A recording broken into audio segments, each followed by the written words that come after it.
બે આરોપીઓને પિસ્તોલ તથા કારતૂસ સાથે ઝડપી પાડતી વડોદરા શહેર ક્રાઇમ બ્રાન્ચ।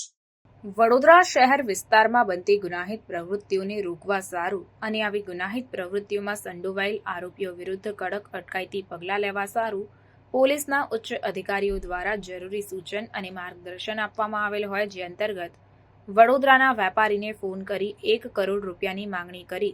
રૂપિયા નહીં મળે તો જાનથી મારી નાખવાની ધમકી આપવાના ગુનામાં સંડોવાયેલ પિસ્તોલ કારતૂસો સાથે એક આરોપી સહિત 2 આરોપીઓને શોધી કાઢી કાયદેસરની કાર્યવાહી કરતી વડોદરા શહેર ક્રાઇમ બ્રાન્ચ। આ કામગીરી દરમિયાન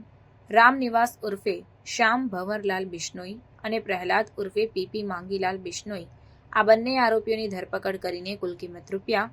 59,100નો મુદ્દામાલ જપ્ત કરી આગળની કાયદેસરની કાર્યવાહી હાથ ધરવામાં આવી છે।